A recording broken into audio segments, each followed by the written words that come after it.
নমস্কার বন্ধুরা, welcome to my channel Mithu রান্না জানসান। আশা করি সকলে সুস্থ আছেন ও ভালো আছেন।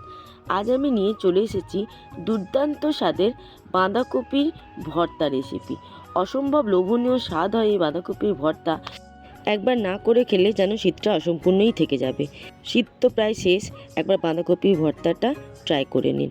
বাঁধাকপির ভর্তা করার জন্য বাঁধাকপিগুলো কুচি কুচি করে কেটে কড়াইতে দিয়ে হাফ বয়েল মতো করে নিয়েছি। খুব বেশি সেদ্ধ করিনি, হালকা সেদ্ধ করেছি। দেখুন, হালকা সেদ্ধ করে ঠান্ডা করে নেব। গ্যাস বন্ধ করে দিয়েছি, গ্যাস বন্ধ করে ঠান্ডা করে নেব, কারণ এটা আমাদের বাটতে হবে।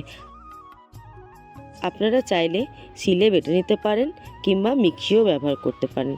আমি এখানে সম্পূর্ণ বাঁধাকপিটা খুব ভালো করে ঠান্ডা করে একটা মিক্সার জারে নিয়ে নিয়েছি। এবার ঢাকা দিয়ে পেস্ট করে নেব। আমি এখানে 1 থেকে 2 বার ঘুরিয়ে নিয়েছি। দেখুন, 1 থেকে 2 বার মিক্সারটা ঘোরানোর পরেই কতটা সুন্দরভাবে পেস্ট তৈরি হয়ে গেছে। একদম পারফেক্ট আমাদের বাঁধাকপির পেস্ট রেডি। এরপর কড়া গ্যাসে বসিয়ে কড়া খুব ভালো করে গরম করে দিয়ে দেবো সামান্য পরিমাণে সর্ষের তেল। সর্ষের তেলটা হালকা গরম হয়ে এলে দিয়ে দেব কালো জিরে ফোড়ন। কালো জিরে দেওয়ার পর হালকা করে কালো জিরেটা ভাজা হয়ে এলে দিয়ে দেব একটা পেঁয়াজ কুচি। আপনারা আপনাদের পরিমাণ মতো বুঝে পেঁয়াজ দেবেন। পেঁয়াজটা হালকা করে এবার নাড়াচাড়া করে নেব।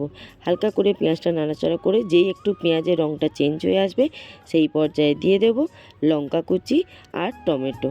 আপনারা চাইলে এখানে সামান্য পরিমাণে রসুন কুচিও ব্যবহার করতে পারেন। এবার টমেটো, পেঁয়াজ, লঙ্কা কুচি খুব ভালো করে ভাজা ভাজা করে নেব। তারপর দিয়ে দেব পরিমাণ মতো লবণ। আমি কিন্তু বাঁধাকপিতে কোনো রকমের লবণ দিইনি। এই পর্যায়ে পরিমাণ মতো লবণ, হলুদ, লঙ্কা গুঁড়ো দিয়ে খুব ভালো করে ভাজা করে নেব। বেশ সুন্দর করে ভাজতে ভাজতে টমেটোটা যখন গলে আসবে, সুন্দরভাবে তেল ছেড়ে দেবে, সেই পর্যায়ে দিয়ে দেব আগে থেকে হাফ বয়েল করে বেটে রাখা বাঁধাকপি। দেখুন, খুব সুন্দরভাবে মশলা থেকে তেল ছেড়ে গেছে। এই পর্যায়ে দিয়ে দিচ্ছি বাঁধাকপি পেস্ট। বাঁধাকপি পেস্ট দিয়ে সব মশলা একসাথে খুব ভালো করে মিশিয়ে নেব। মিশিয়ে বাঁধাকপির মধ্যে যে অতিরিক্ত জলটা আছে সেই জলটা যতক্ষণ না টেনে যাচ্ছে ততক্ষণ খুব ভালো করে নাড়তে থাকবো। গ্যাস এই সময় আমি হাই ফ্লেমে করে দিয়েছি। হাই ফ্লেমে গ্যাস রেখে নাড়াচাড়া করে কিন্তু অতিরিক্ত জলটা শুকিয়ে নিতে হবে। দেখুন, বেশ অনেকটাই জল শুকিয়ে গেছে, আর একটু জল শুকাতে হবে। আপনারা যদি মনে করেন এই সময় কিন্তু আপনারা সামান্য পরিমাণে কাঁচা সর্ষের তেল দিতে পারেন, আর চাইলে শুকনো লঙ্কা দিয়েও ভাজতে পারেন, তাহলে কিন্তু টেস্ট আরও দুর্দান্ত হয়। খুব ভালো করে আমি নাড়াচাড়া করে নিলাম। নাড়াচাড়া করে দেখুন অতিরিক্ত জলটা একদম শুকিয়ে নিয়েছি। একদম মাখা মাখা হয়ে গেছে। একদম রেডি টু সার্ভ আজকে আমার বাঁধাকপির ভর্তা। নামানোর আগে ওপর থেকে দিয়ে দেবো সামান্য পরিমাণে ধনেপাতা কুচি। তারপর গরম ভাতের সাথে পরিবেশন করব দারুণ সুস্বাদু, অত্যন্ত লোভনীয় বাঁধাকপির ভর্তা।